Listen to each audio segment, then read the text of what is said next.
keep on pouring. The world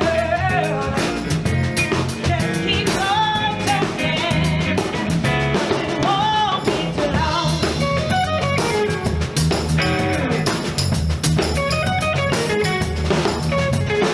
Our world keep on lying while the people keep on dying. The world keeps on turning. It won't be too long. Hi, this is your host, Tom Dent, and I'm at the Albuquerque Center for Peace and Justice, the sponsor of that Saturday show. We appreciate you viewing. We appreciate your donations to keep the Peace Center going. This is the volunteer desk where everything happens, where we take calls, where we organize things. Please come in and volunteer. We could use your help. We sponsor a lot of great causes here, and yeah, come in and be part of the movement. We deal with a number of different issues here, and right now we're going to take you on a little more of a tour of the Peace Center so you can see what's happening here.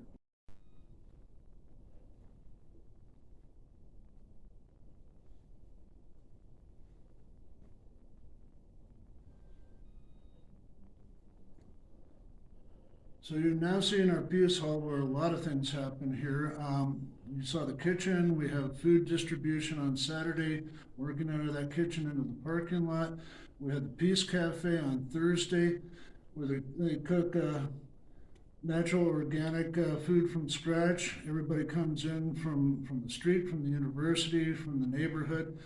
They have a good time from 10 o'clock to 3 o'clock on Thursdays. Music, food, good conversation, games. Our stage is up here. We have guest lectures. We have lectures, international lectures, national lectures, local lectures, movies, plays. We're about to revamp the entire center to have new floors and acoustic ceiling, expand the stage with state-of-the-art lighting. And you saw back there our art gallery, which changes every month, and we have really good local artists that come in and sell their goods out of here. So once you can get out of the house and take your mask off and travel around, please do come down and see the different artworks that go up every month, and you can read about who the artist is and when that happens in our weekly e-newsletter.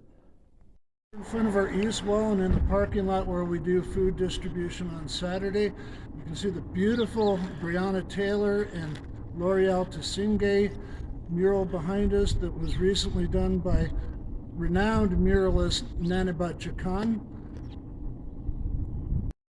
Hi, we're at the front of the Peace Center right now. You're looking at the peace pole that was installed during the International Day of Peace. There's our little new book library.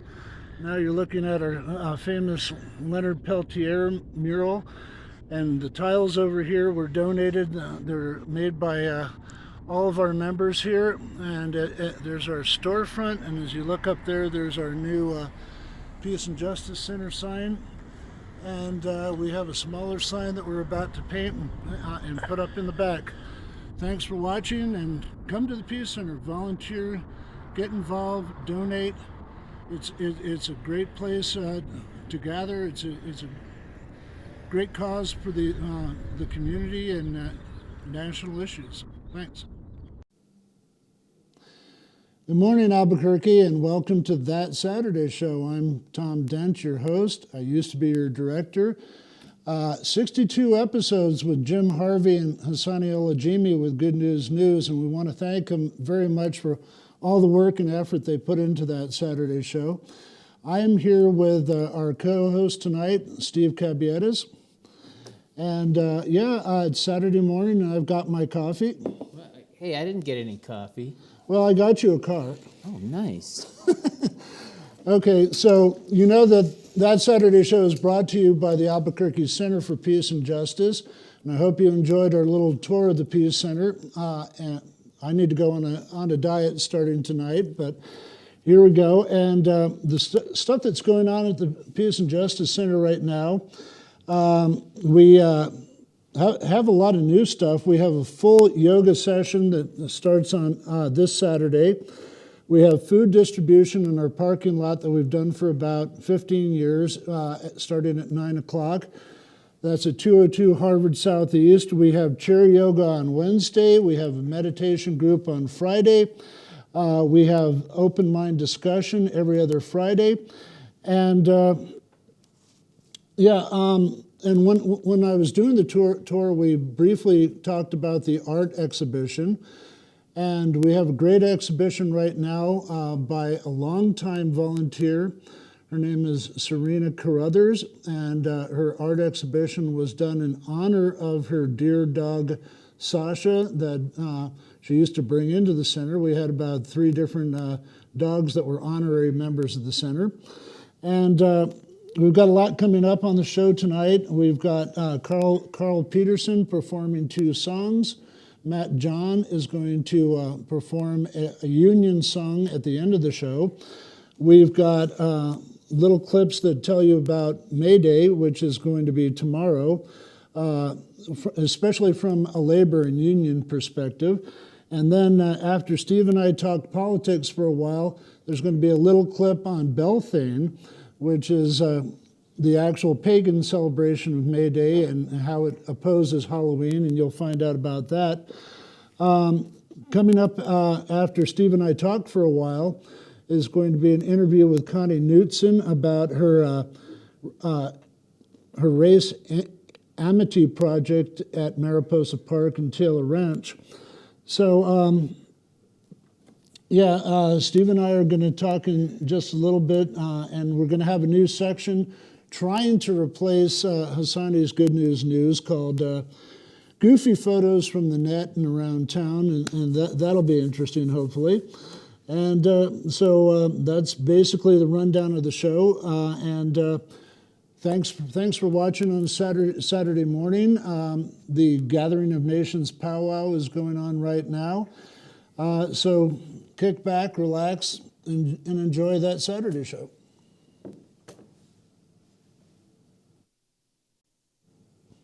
Hi, so we're back here hanging out with Steve Cabiedies. And Steve and I go back a ways. I think we both worked for Diane Denish's Target Group at one point, but we never met. Yeah, that's true. And we've worked on a lot of different political campaigns and never met, but we did meet at Bible study. Right. And Bible study wasn't exactly Bible study, but it was kind of a gathering of some of the more influential people in the Fringe Crest neighborhood of Nob Hill, and we met usually on Friday night. And we had a grand time, and we'd listen to songs. Steve would bring his guitar over. You're a big Moody Blues fan, I know that. Right. And you know I'm a Neil Young freak. And Steve, you still have your show, The Duopoly Report, right? Yeah, it's been on hiatus for a while. I think sometimes during the COVID time when I was just reassessing many things like many people were doing, but I'm actually planning on having a couple shows before the primary season this in the coming months.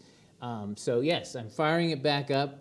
So any of you who've been fans of mine before, you may get a notification. And if you don't, you can see my name down there below. And please link, subscribe, and share. And I'll have interviews with a couple of people who are running for office in the primary, both locally and in the area. So. Yeah, there's every 2 years everybody has to run again in state rep? Correct. Every 2 years, all 70 state House Representatives members have to run. And so we've got that. We don't have the Senate this time like we did 2 years ago. So it's just the state reps. And there's actually a bunch of interesting stories there. And I will be covering maybe a couple of them on my show. And we'll be talking about local, state, and U.S. politics later. This is just the Secretary of State's candidates for the primaries across the state. It's huge. Everybody's running. There's certain people that are kind of incumbents and not challenged across the board. There's other district races where 6 people have signed up for the primaries. Some haven't got their signatures in time, some have withdrawn. And what was the other process that you were talking about? For the larger, the federal races and congressional races and statewide races, the major parties go through what's called a pre-primary convention process, right, and right. you can, if you don't get enough votes there, you can get knocked off the ballot as well, unless you turn in extra signatures. So there are people who have been winnowed off of this list. And some people are trying to run as independents. And so what have you been doing lately? I know you were really into Bitcoin at one point. I'm at the Peace Center. I'm the treasurer of the board. We're trying to hold the Peace Center together right now with Jim Harvey gone. If you guys out there know anybody who's very qualified enough to be the executive director of the Peace Center, please let us know. Please call into the Peace Center. The executive director doesn't necessarily have to be the host of that Saturday show, but they have to be really good in outreach and know a lot of people in the community. You were asking me what I was up to. Is that you're right. I've been working in cryptocurrency mining, not just for myself. I formed a small partnership with 2 other people and expanded. May even be doing a large industrial project in the future. That's not for sure, but there's so many things going on. And I'm exploring the space because it keeps expanding and growing. It's crazy how different it is even from 2 years ago. So that's occupied a lot of my time. And you still have to explain it to me. I've been suspicious about it from the start, but I don't know. So what else have you been doing with yourself? What do you think about the new legalization of recreational marijuana? Well, I've fought for this since when I was with the Green Party back in the 1990s, and so it's great to see it finally happen. So many things that I felt like me and others felt like should be done a quarter of a century ago are now like the new hot thing. And it's been a long struggle. I've talked to people around the state who've had reservations about it, but what I tell them is that, look, that just like other things, prohibition usually has not shown itself not to work. The best way to get a human being to do something is to tell them they absolutely cannot do it. And so I think legalization, we may see something similar to what we did with the legalized gambling, which is that when legalized gambling came out in the mid-90s, there was a surge, of a huge influx of money into the casinos here locally. Yeah. About 7 or 8 years later, it tapered off, and then it kind of hums along at its certain pace. But for some, it was new, it was exciting, it was interesting, they tried it, and then after a while, they were like, okay, I've done that, what's next? And I think the same thing's going to happen here. We'll probably have a really huge surge at the beginning. There'll be some tapering off some 7, 8 years from now. There'll be a consistent business flow from certain customers, and life will go on. I think a lot of the demonization of it is unfounded. Really, if you guys watched last Saturday's show, we had the guys, the podcasters from Ruidoso and NM CannyCast, Chad and Josh, and as you saw, they're incredibly knowledgeable about everything with legalization of marijuana, medical marijuana, licensing, distributing, growing, everything. And they're going to be a regular feature on the show every month. So we're looking forward to that. And when Jim was talking about them canceling the 420 Fest out here near right next to where we filmed that Saturday show, when we came out of the studio that night, there's a lot of people that weren't really obeying the police crackdown. There were people walking up and down the street with blunts. There were people driving by with their cell phone in one hand and their glass pipe in another. So people have been having a lot of fun. But be careful. I mean, there are a lot of little laws that you have to obey to not get yourself in trouble. And apparently there's licenses for consumption lounges and stuff like that. So you're not supposed to smoke it on the street in front of kids. I think there's been one place that's been given permission to be a consumptive lounge or whatever they're called. So what we're going to do right now in honor of Hassani Olajimi and Good News News, we're going to try to replace it a little bit. And we call this segment Goofy Photos from the Net and Around Town. And our first photo is The Wienermobile. Lloyd must have snuck that in there because I've never seen that before. And it's got the Peanut Mobile. Well, it's not Mr. Peanut though. It's a different one. I can't even see what the logo is on that one. I don't know. Where's this at? I have no idea. Lloyd must have snuck this in. He probably put in his own goofy photos. So, yeah. So I don't know exactly where it's at. You know, there are people who get paid to drive that thing all around the country. I know. So, God, and what people drive or don't drive. You got the Google Mobile and you got the torque trucks with no drivers driving around. It's crazy. And here's the next one. Stormtrooper. This was submitted by Susie, and this is up in the International District, and this is a big head stormtrooper just kind of bopping around. This is not the statue we're looking for. Yeah, may the force be with the International District. And what's the next one we got? Oh, I love this one. This is Dr. Wiggles' Wiener Wagon. And I love the caption. This is from Facebook. I don't think he's a doctor. And our next photo is, I did this at the Days Inn on Central. You better eat your breakfast really fast when you're at this motel, really fast. And our next photo is submitted by my friend Russ Warwick from Ruidoso. The booth is out of order. I don't know if the piano has been drinking. You can't sit there. Maybe that was something about COVID, but it didn't say that. It just said, there's a perfectly... I'm less willing to sit there than one that says, "Oh, safety reasons, don't sit it's here." like what you said. If you tell people to do something, they'll do the exact opposite. And our next photo is... Done. Oh my God, Lloyd snuck this in too. And he wanted me to talk about, that Saturday show has been running just as long as Don Schrader's show from Studio 519, which is called Clearly From My Heart. And there's the most famous street person in Albuquerque, Don Schrader. Yep, and our next photo is the cat that wants to break out of jail. And somebody on Facebook said, this cat needs a lawyer. And our last photo is, God, Lloyd snuck this in too. Yeah, we all got to be one Albuquerque. We all got to be united. There it is in the river. But that statue or whatever you want to call it is so Sculpture? heavy, that sculpture, that's not floating down the Rio. That's like, I'm sure that's stuck right there. And it's turning into a little Godzilla on its own. So we're about to wrap up this section, and what we've got coming up next, like I was saying, is my interview with Connie Knudson about her big event at Mariposa Park in Taylor Ranch, which is the Race Amity Festival. She's inviting people from all over. The Pew Center is helping her set up. So enjoy our interview coming up.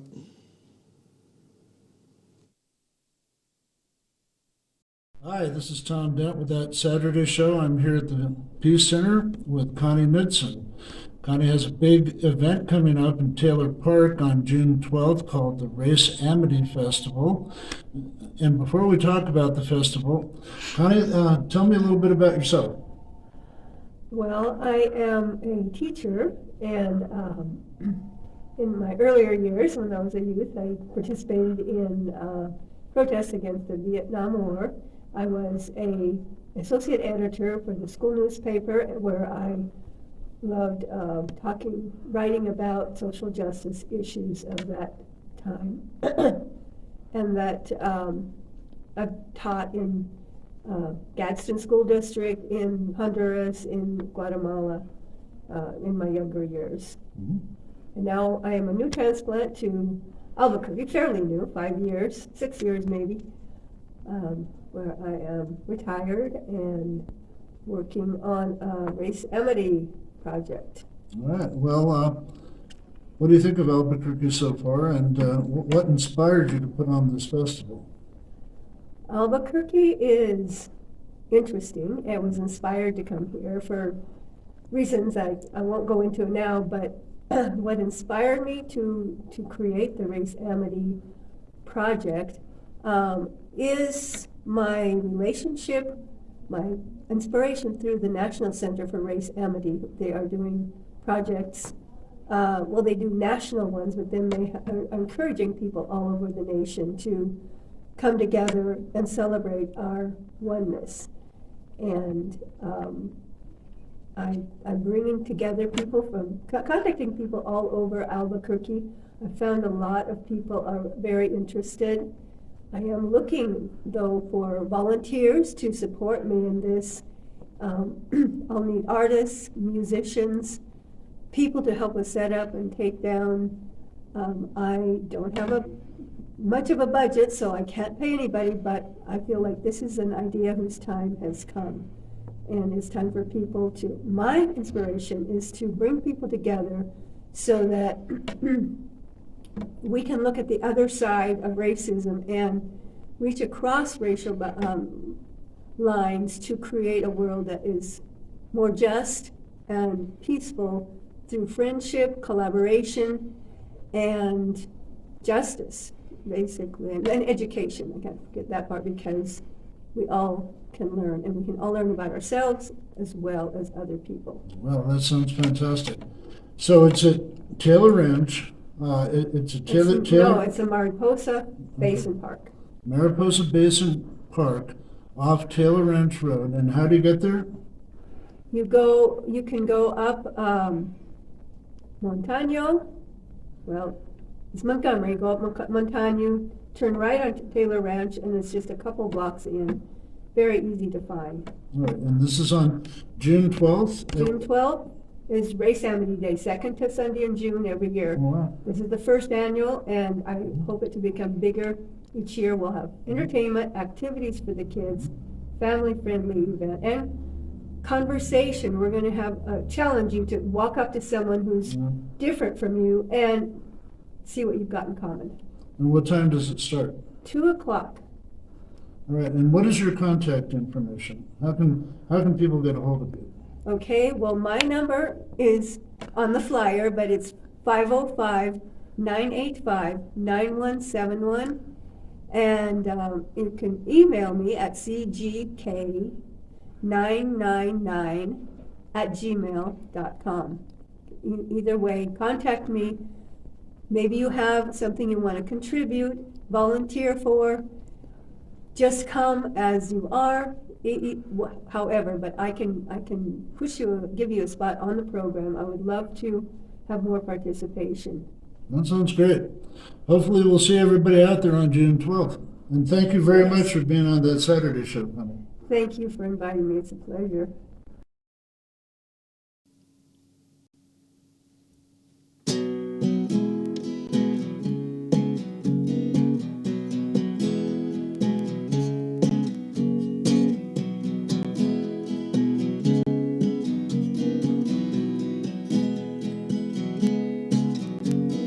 Somehow you convince yourself your girlfriend jacked the shower curtain up. Somehow you convince yourself your girlfriend jacked the shower curtain up. I said, hey man, it was broken when she moved in, and the story is wearing thin. It was broken when she moved in.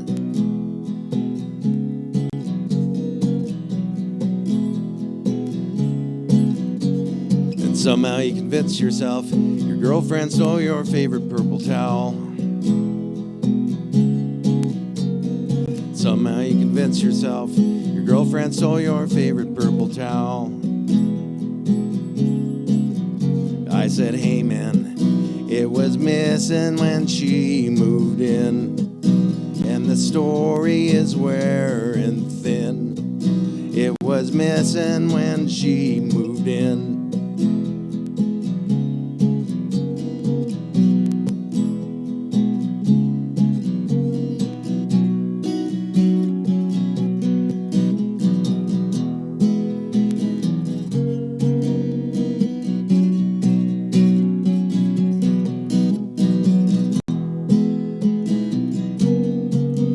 I said, hey man, it was broken when she moved in, and the story is wearing thin. It was broken when she moved in.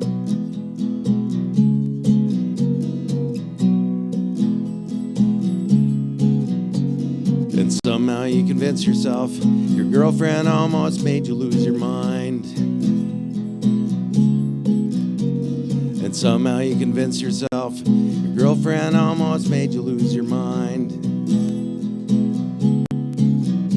I said, hey man, you were crazy when she moved in.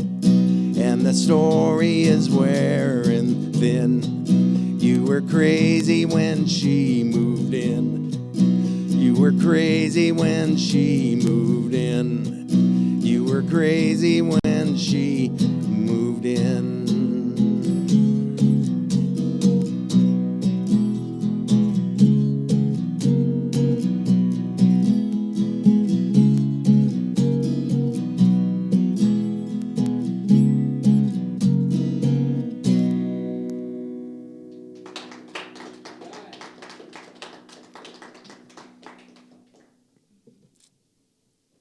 Thanks, you guys. Sounds in tune.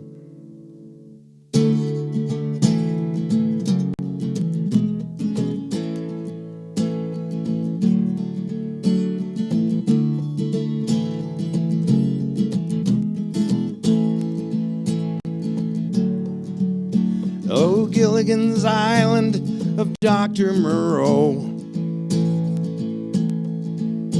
They killed the professor and ruined the show. I watched a movie, but I wasn't me. And it wasn't a movie that I didn't see.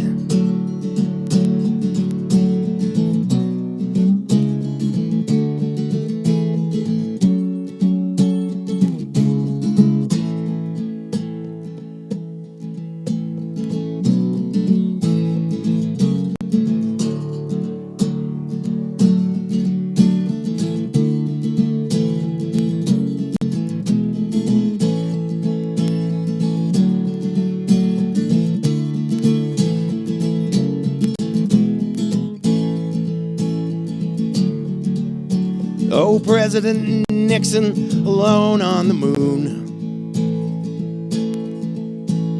sweeping things up with a pan and a broom. A slap in the face is a slap in the face. There's nothing I'll miss about you or this place. And a slap in the face is a slap in the face.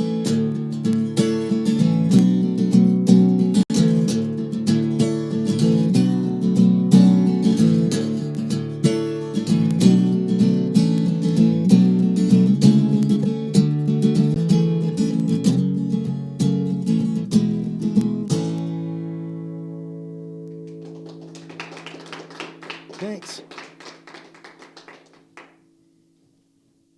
Hi, Matt. Hey, Carl. How's it going? Excellent. Thanks a lot. That's Carl Peterson, you guys. And Carl is one of the hosts at Albuquerque's most popular open mic, which is the draft sessions. Draft sessions at High and Dry Brewery every Sunday. Yeah, and we're expanding it this Sunday. There's been such a demand on the open mic that I think it was starting to affect the experience of participating negatively. So we're expanding it and basically having a 1 to 4 p.m. segment and a 5 to 8 p.m. segment. And that way there can be more space for people to play and people could play longer. So hopefully it works out.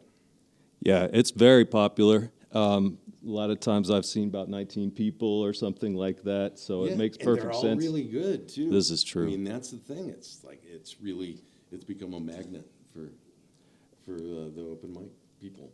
It's excellent. There's some collaboration there. We pass around tambourines and do whatever true. we can do. And Yeah. Carl is in a band, Hello Darlin'. Do you have any true. gigs coming up?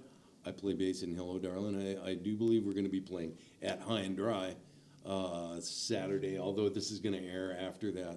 And so after that, I don't know.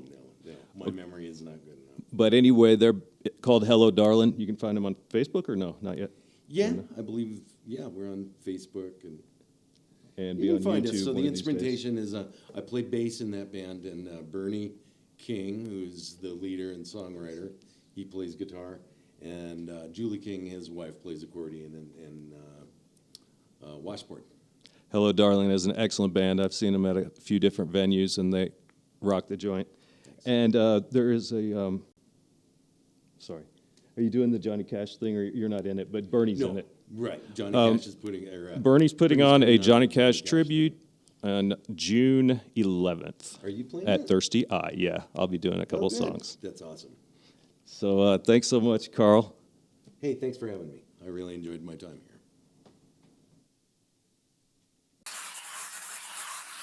here. For millions of workers around the world, the 1st of May is their day. In the late 19th century, American labor unions were fed up. Fed up with being overworked, in dangerous conditions, and with little pay. So in 1884, the Federation of Organized Trades and Labor Unions met in Chicago and had one major demand: an 8-hour workday. And on May 1st, 1886, over 300,000 American workers went on strike.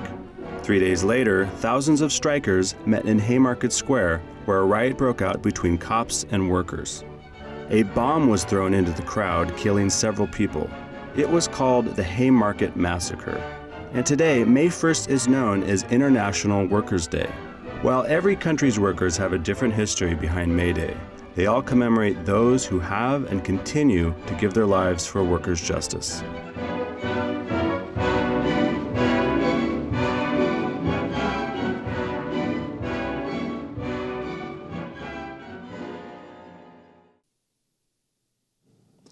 Hi, and we're back. I hope you enjoyed that little clip about May Day. It is tomorrow.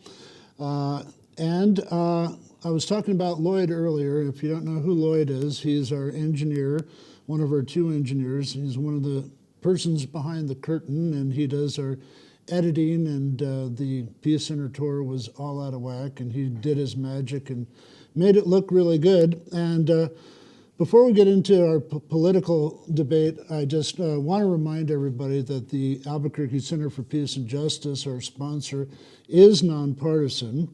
And now I'm turning it over to chat with Steve again. And Steve, have you deleted your Twitter account yet? Oh, God, no, I'm not deleting my Twitter account. Actually, I use Twitter for more than just yapping about politics or other things. A lot of the work that I'm doing, Twitter is one of the biggest places where people connect and find each other. So, no, Twitter's in the news because of Elon Musk, who is going to be purchasing Twitter for $44 billion. That was agreed to after a big kerfuffle like last week. Yeah, right. He bought 9% of the shares of the stock, became the biggest single holder of Twitter. Jack Dorsey was the next biggest with 2%, who was the former CEO. But then he had talked about maybe wanting to take the whole thing. And a lot of the rest of the board of Twitter and everything just went crazy. And also the Washington. What was the type of stop they tried to put to it? So what they did is they call it a poison pill, right? And it can come in many forms. But what they were suggesting was that they were going to dilute the Twitter stock and issue a whole bunch of more stock, which means you'd have to buy way more to take over more than 50% of it. Would make it harder to do. And also, because there's more stock and the company's the same company it was the second before, the value of that stock's going to crash. And so sometimes you may not want to buy that. But of course, that in the end didn't work because a lot of the owners of Twitter stock, including investment funds, other people, and whatever, were like, crashing our stock is not the answer. So they actually did come to an agreement. And now what's going crazy is the news media, I would say kind of like the duopolistic, DC-controlled MSNBC, NBC type news media is going berserk. Neoliberals, yeah. Right. They're going nuts. Oh, there's going to be one guy and he'll be able to censor whoever he wants. Not knowing, telling you that Twitter's been censoring people all over the place, and not just Donald Trump. And that's the other thing they're going crazy about is, oh, if Elon Musk takes it over, Donald Trump's going to come back on the platform, which may actually happen. And so there's just a lot of hysteria out there. And I just think, again, with something like Twitter, which is a platform, right? Just like this cable access news show, cable access channel is a platform. It has all kinds of people that get on it and diverse opinions. And if you watch all the programming on here, you're not going to agree with everyone and what they're talking about. And you're welcome to come on the show with your diverse opinions. Right. And so, one thing I'm trying to tell people to get them away from the hysteria is, maybe some nutcases will come back on. Maybe, Donald Trump will be back on. But on every social media that I have an account on, there's this magical thing called the block button.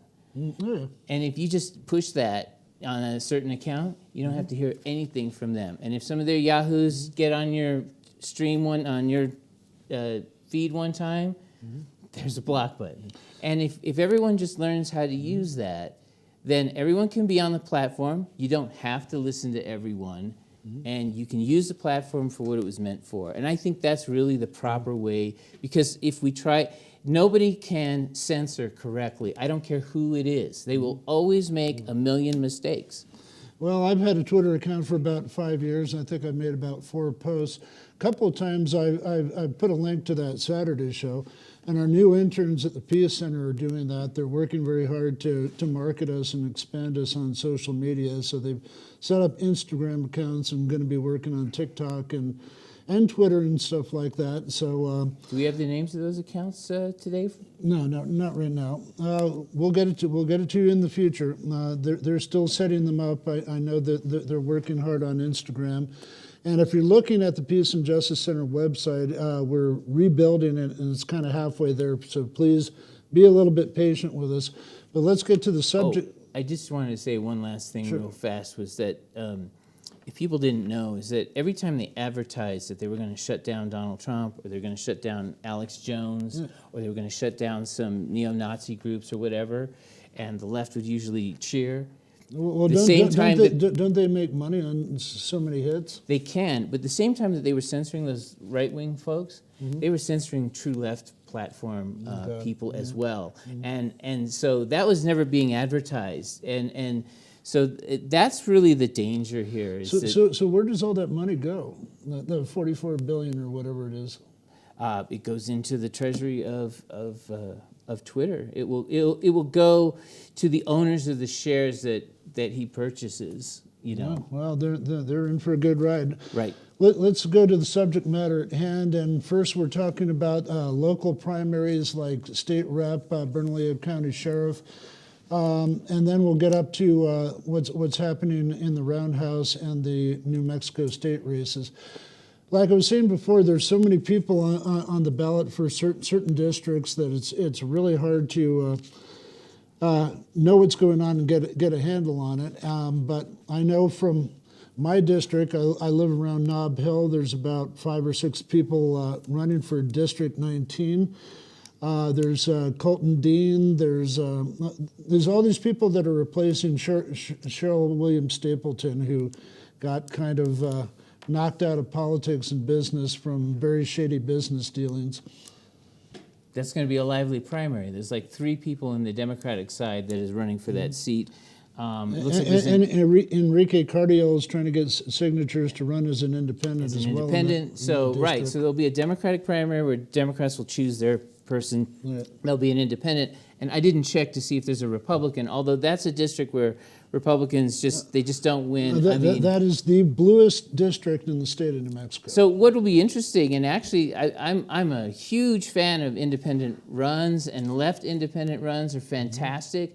And in a district like this, I've been saying for the longest time that we should have, you could have a 2-party system, which is like Democrats and Greens, or Democrats and left independents, because the Republicans are so small of a group that they're really not even if they were in, they would not be players.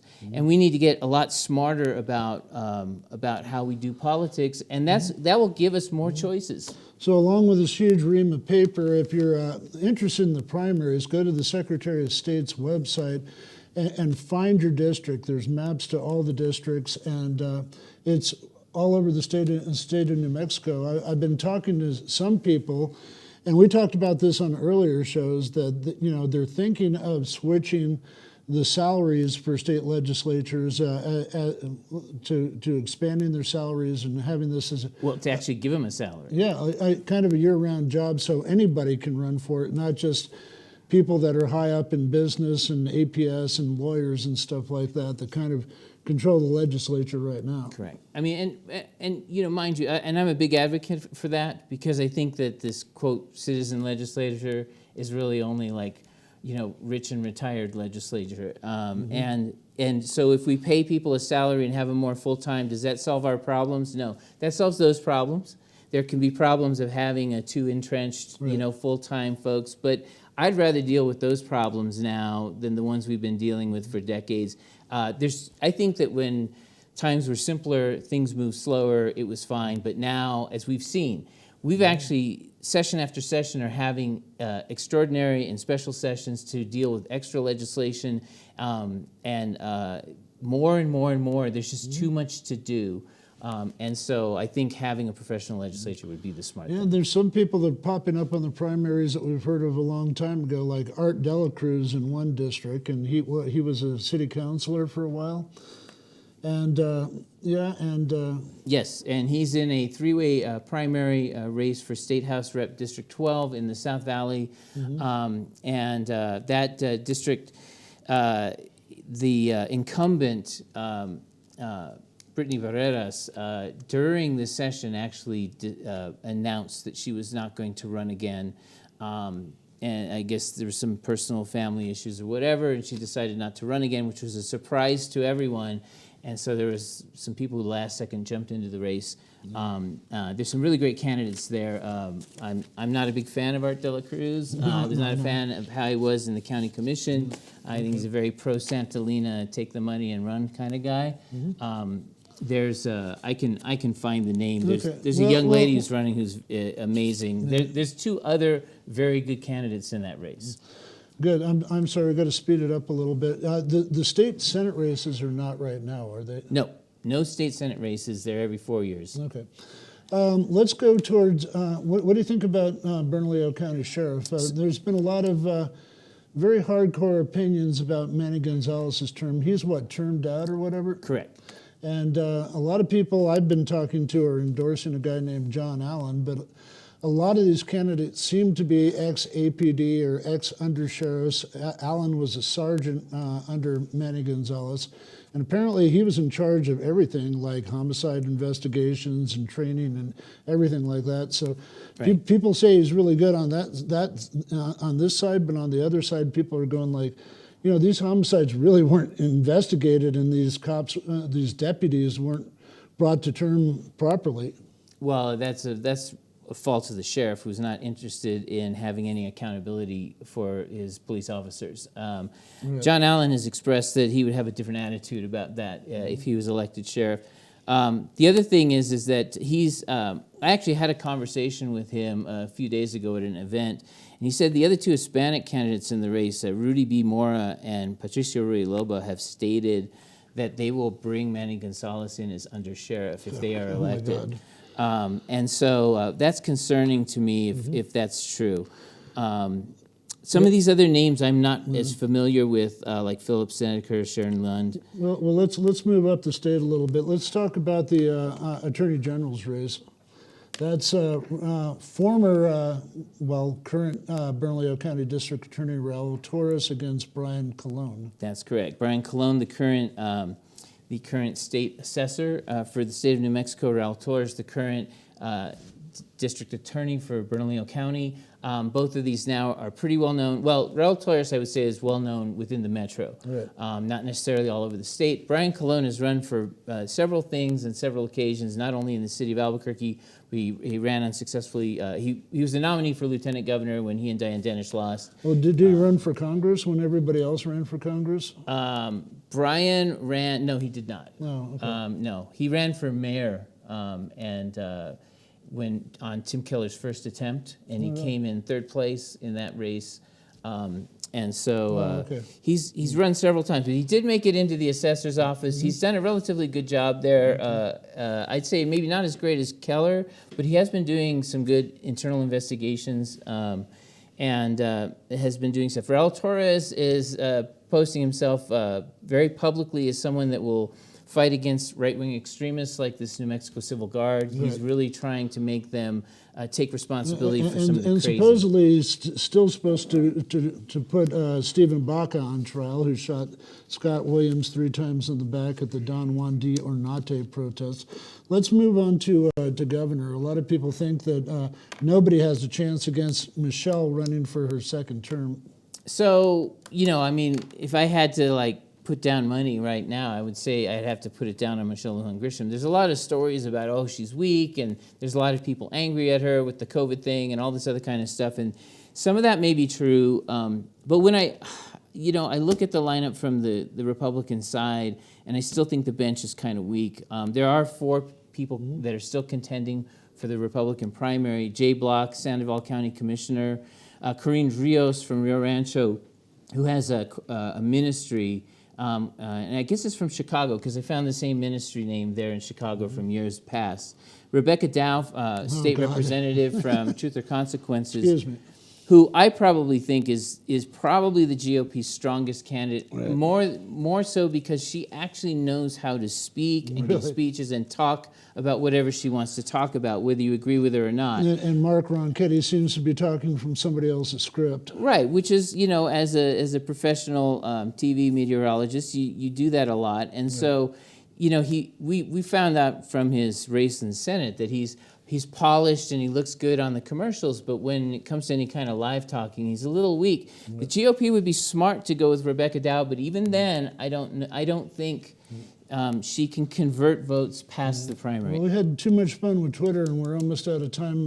There is a libertarian race too. Karen Bedoni from Navajo Nation is running. She was trying to run as a Republican and ended up going libertarian and brought a bunch of people to co-opt the party. And a longtime libertarian, Ginger Grider, is running as a write-in that race as well. So there's even a contest there. And we're going pretty fast, but you can always put us on rewind to see what we're talking about. We want to get into the U.S. politics right now. A lot of people are either very aware or totally unaware. It seems like a mass of people are still recovering from Donald Trump, so it's a wonder whether or not they'll get out to the polls in 2022. But what's going on there? Who is running for state rep, senators? They're saying that there's a possibility that the Democrats might win the Senate, but they might lose the House. Yeah, I mean, there's talk of that. I think that there is the Democrats' case may be a little bit weaker on the Senate side because it's been. I mean, they're at 50 votes as it is, and there's a couple states that are vulnerable to being lost. They're going to try to take a couple others, but we'll see. I don't know. I mean, in this day and age, with so much money and with incumbency is such a huge advantage, a lot of times the majority party can hang on by their fingernails even when you don't think.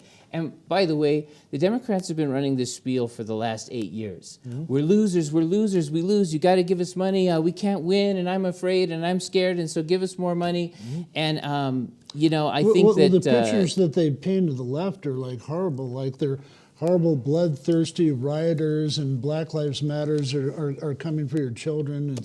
It's Oh, absolutely absolutely. The ridiculous. rhetoric on the Republican side is so far that I have a feeling that they're not going to do very good at attracting extra voters outside of their party, including independents, because a lot of independents don't go for that red-hot rhetoric either. But how much have they've been doing in state legislatures to gerrymander and suppress voting and all this crap?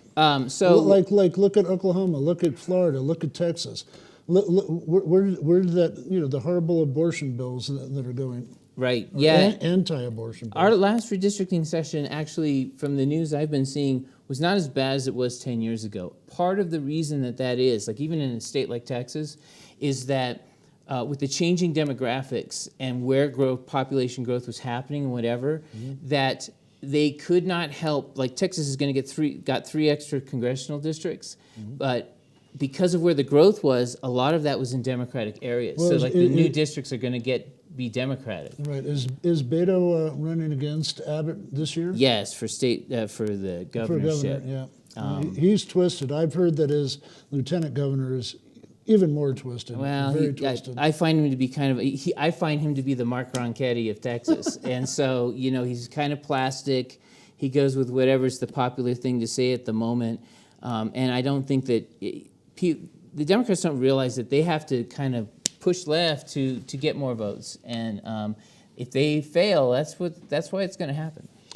Yeah, we're almost out of time, but what about all this crazy thing with Merrick Garland not moving on the January 6th people and holding people in Trump's administration and in Congress accountable? I'm sorry, I didn't catch that story, so I can't comment on that one. Well, there's too much happening. All the stuff dropped with Kevin McCarthy, and he said he threw 3 or 4 people under the bus, and then he turns around and says, Right. "Oh yeah, I met with Trump, and I'm a And now Trumper," Marjorie and- Taylor Greene has amnesia, as we saw with her trial, about anything and everything that happened. Yeah, you got The- all these crazy people like Matt Getz, and The one main I hope thing I say it right. What's the Bobbert's name? I always screw it up. It's Boebert. I always say Loretta Bobbitt. Yeah, it's Boebert Yeah, we got to get some of these crazy people out of from Congress. California. She may stay, but Marjorie Taylor Greene is off the ballot at this moment in time, is appealing, but the appeal won't happen until after the election, so she's gone for violating the 14th Amendment. So, I mean, that, that's something major, really. The only other thing I would say is that, how do I not get crazy with all this stuff or the things we're talking about? One of the things is I'm not listening to mainstream national news that much, because at the end of the day, they're not talking about the stuff that really affects you on a day-to-day basis. I've been focusing on city, county, school boards, because that's the place where you as an individual can have a lot of effect. And we're having a lot of fun. We're going to have you back for another show. Thanks very much for being with us, Steve. Anytime. And what's coming up is a little YouTube clip about Beltane, which is also May Day, which is an old pagan festival that was probably initiated by the Druids, and apparently it's opposite Halloween, which is what's that called, Shaman or something like Samhain. that? Yeah, which was also an ancient Celtic pagan festival. And after that, you'll see Matt John, our resident music geek, doing a song called Power of the Union for May Day. And thanks for watching that Saturday show. Please come back next week. My name is Tina Helmuth. I'm a Celtic scholar, and I'm going to answer the question, what is Beltane? Beltane, the 1st of May, marks one of the most important dates of the Celtic year. It's the transition from winter half into summer half. The name Beltane consists of 2 parts. Bel, meaning shining or bright, and tene, meaning fire. The other important Celtic festival, when summer turns into winter again, is of course Samhain, in modern times referred to as Halloween or All Hallows' Eve. The ancient Celtic festival of Beltane and Samhain together reflect a universal concept that everything and everybody has 2 halves, a dark half and a bright half. Beltane reminds us that everything can and will change. After long dark times do come bright sunny days. After night come day, and then night again. And the Celts knew that this transition from one state to the other is a particularly magic time where the door to the other world was wide open and gods and other supernatural characters were freely wandering amongst us humans. At times of great change, there is always great possibility, but also great danger. And that's the reason why both Beltane and Samhain are fire festivals. The purifying and protective power of fire was a knowledge deeply understood by the Celts. Their customs associated with this knowledge survived in the Celtic countries until modern times. Cattle were driven through Beltane fires, all hearth fires were extinguished and kindled again from a sacred fire. Flowers were gathered and put up around the house. Beltane is a time for rejuvenation and new beginnings. As the days are getting longer again, our hearts and bodies, saddened and slowed down by the darkness and the cold of winter, brighten and they gather strength. Nature awakens, and with it our sense of joy and hope.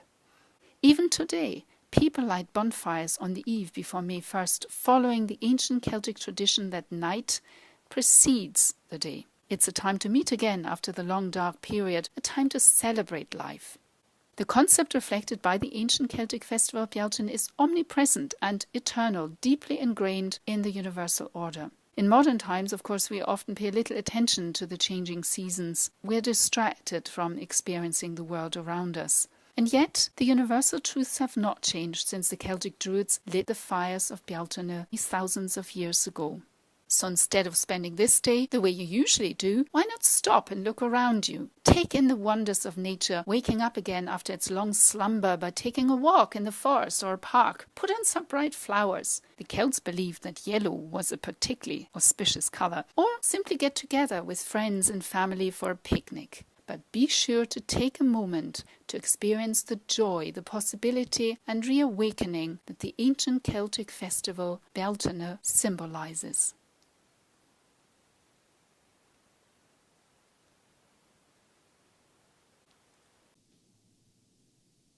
Happy May Day, everyone. This is a workers' song called There's Power in a Union.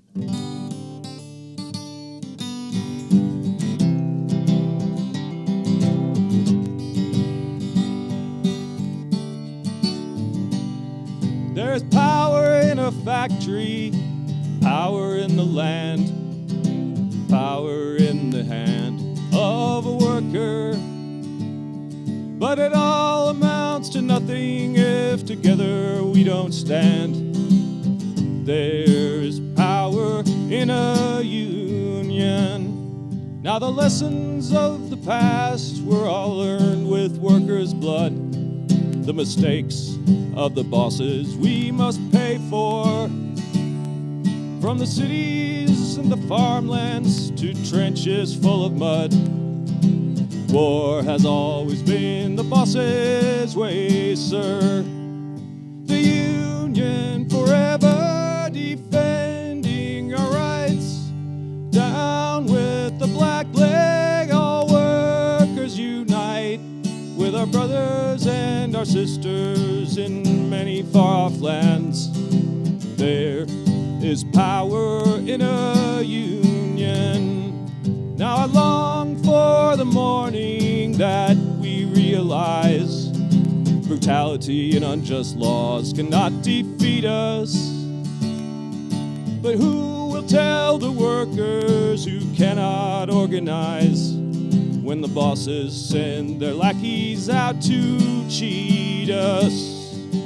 Money speaks for money, the devil for his own. Who comes to speak for the skin and the bone? What a comfort to the widow, a light to the child. There is power in a union. The union forever defending our rights. Down with the black flag, all workers unite. With our brothers and our sisters in many far-off lands.